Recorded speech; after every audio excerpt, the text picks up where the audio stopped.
Sir, I'm still often asked, is your party supporting the GST?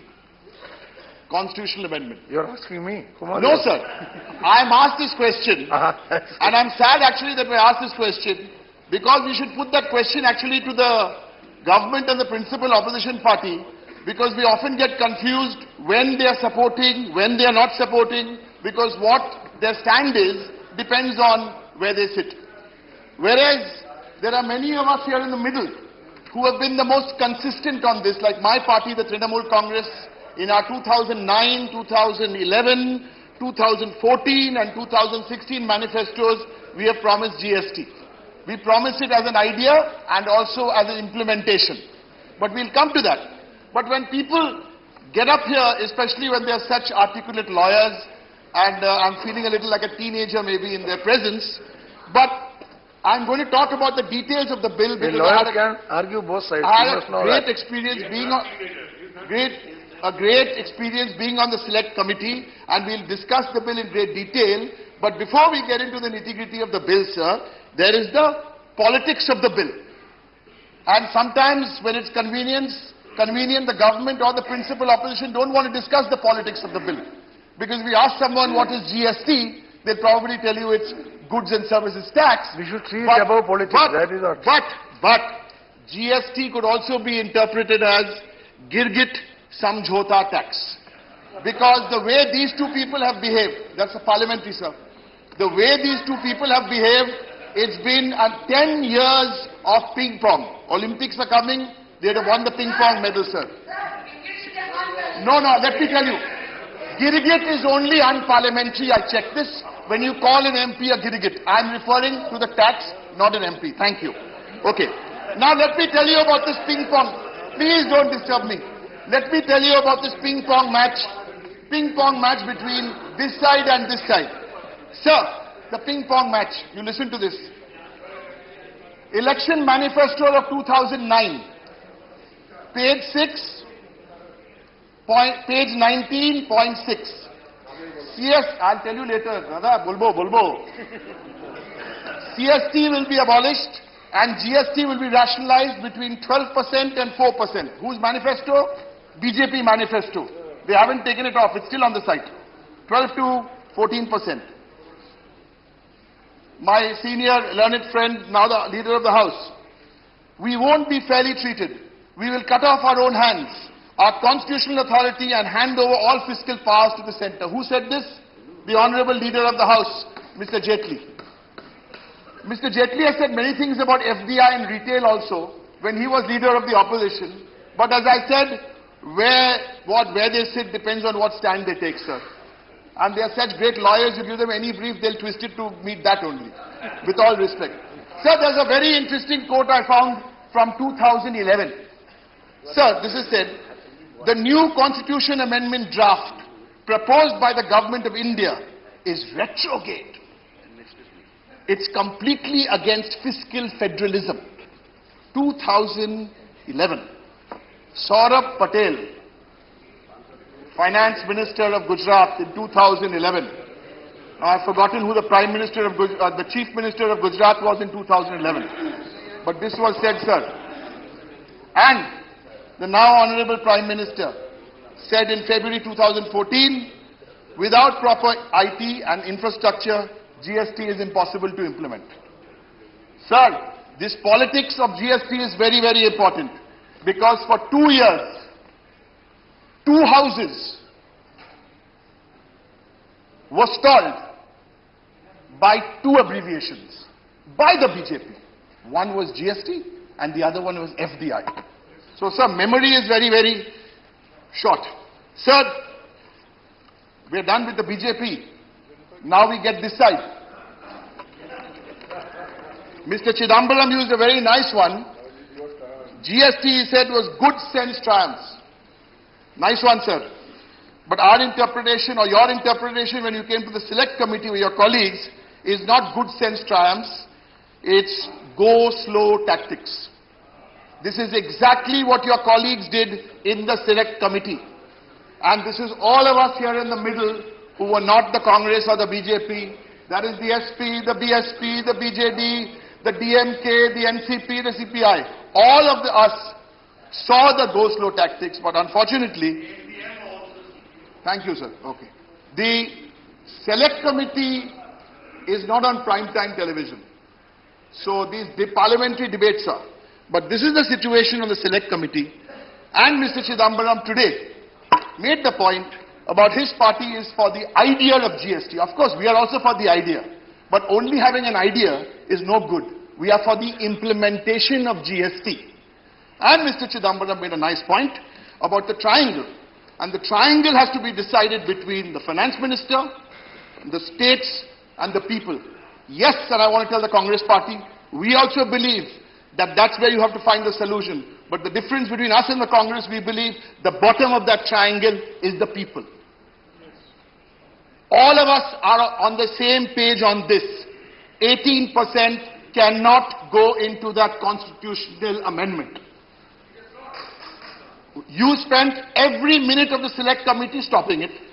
The Empowered Committee of Finance Ministers with 21-22 are unanimous that you cannot have the 18% either in the constitutional amendment or in the GST bill. But the language I was hearing today is a language of, hold on, we'll let you play the first innings. When it comes to the second innings, we'll try and block you. I think if the tone is conciliatory, and the tone ought to be conciliatory, this parliament must debate, must deliberate, must legislate. Good. We also need to implement. We must implement. Sir, now let's come to the role of this Select Committee. And I said, if we shoot right, we will shoot this side also. This Rajya Sabha, thank heavens for the Rajya Sabha, because if there was no Rajya Sabha, there would have been no Select Committee. And then you would have not got the wisdom of the Rajya Sabha. But let me quote you, sir. Let me quote to you on April 2016. Very recently, sir. Quote, to what extent is the upper house going to be used to block economic decision making? In Australia, in UK and Italy, the debate is on. Because ultimately, the weight of a directly elected house will always have to be maintained.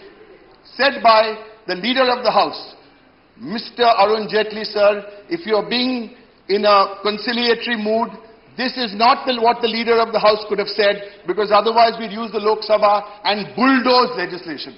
It came to the Rajya Sabha, there were points made, everyone had points to make, and based on these points, sir, there was a lot of change to the legislation. Yes, there was the exempted category on petroleum crude. States had a problem with that, and we appreciate that that was taken care of.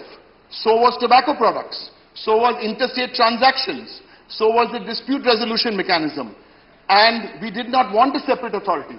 So all that is fine, and we appreciate that the government reached out to the states, worked with the states, worked with the finance ministers. Sir, but on the ground, sir, I want to flag one issue on implementation, sir. On CST, which we were told, and I'm giving you one example because it's my state. So I'm trying to flag how difficult it is to implement this. Sir, on CST, my state was owed 6,500 crores, sir. Compensation remaining to be paid. I must use this opportunity to flag this, sir. And please, not only my state, Odisha has about 3,000 crores, Punjab, Uttar Pradesh, Assam, Telangana, all have a lot of outstanding, sir, on this CST.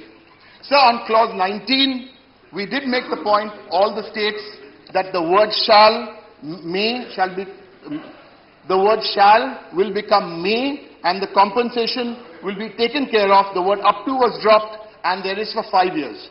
We appreciate that, sir. The word full compensation was not used in the legislation, sir.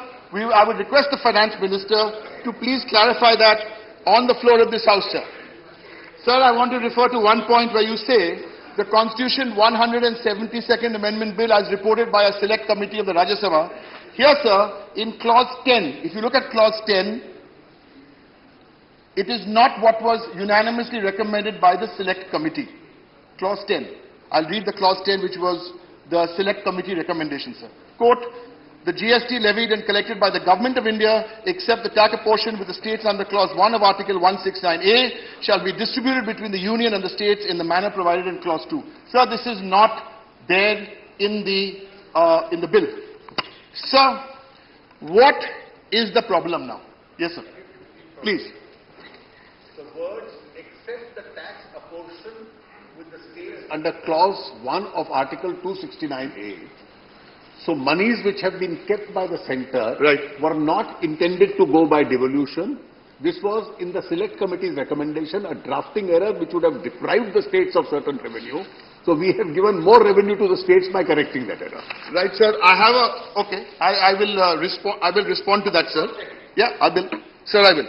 Now which comes to, sir, we are not posturing because we really believe that after this constitutional amendment, after this bill is passed today, it will go to the states and it will come back. But I want to flag an issue, sir, which is, again, I don't speak, I think, on behalf of myself and my party, but across the empowered committee. Sir, the cap, the small business cap of below 1.5 crore will be handled by the states. And once that figure goes above 1.5 crores, then it will be done jointly between the centre and the state. Sir, this is very, very crucial because we don't want to come into November and then think that we're going to implement in April 2017. From what I'm hearing today, I need this clarification. Otherwise, I'm very scared when I hear April 1, 2017, because that is April Fool's Day. And this ping-pong match cannot continue any longer. We need to implement this on April 1, 2017, and that's why I'm being specific, sir. Sir, there are other issues. There are other issues on, on the implementation, sir. And as much as we legislate and look ahead, sir, the issues which are of concern, and this is where, through you, sir, I want to flag these issues for the Finance Minister. One of the issues is these are not legislative issues, but in implementation, sir, the GST registration. Because people will be registering not once, not twice, but 3 times in a state. Sir, GST compliance. Compliance also cannot be around 4%, 5%. Sir, there is also the issue of, there's an ambiguity, and I don't want to get very technical in the discussion, ambiguity of supply and value of taxable supply. I think in the implementation, sir, we need to really seriously look at this. Sir, I would be failing in my duty if I did not put on record here the great job done by the empowered committee of finance ministers across the state, and it was our pleasure and privilege that my colleague, Dr. Amit Mitra, the Honorable Finance Minister of Bengal, in 150 days, he led the team, and I think there was a very broad consensus across the states, and the empowered committees did what they do. Sir, in conclusion, I was wondering whether the politics of the GST will actually continue into November, or this is otherwise from a ping-pong match, this will become like a cricket match where you will win the first innings and then the second innings in November will stop because of rain or something else. Sir, so I did a little bit of research to assure the BJP first that after GST is passed in 1 or 2 years, there are 4 or 5 countries who have held elections, where elections have been held. This will be of interest to you. Australia, New Zealand, Russia, Argentina and Indonesia. And in all those places, the elections were won. Okay, that's the good news. Now the bad news. There are also some countries where after GST was implemented, the elections were lost. And I want to perk you this side up. All. Brazil, UK, Germany, South Africa. So as you see, it's 50... one second. It's a 50-50 toss-up. So my appeal to the BJP and the Congress, since we're all sitting in the middle, is don't let those election results bother you because they could go either way, but bring in this GST. Sir, I want to end with a little story. Sir, there was a boy in class 8, class 10, at Xavier School in Delhi. Little known Delhi school compared to the fancy Delhi schools. So he was in class 10 and he was born round about the time the GST concept was first introduced. Just born at that. He was in class 10 in 2005. He was born before that. Today, the boy who was in class 10 is now winning us a great victory in the West Indies. Virat Kohli. And there are millions of young Virat Kohlis across the country who are looking at us today. And for their sakes, and for the sakes of India tomorrow, we need to deliberate, we need to debate, we need to legislate, and we need to implement this GST. with that The faster we do it, the better. Thank you, sir. With that note, we can end. Good. Now, Sri Sar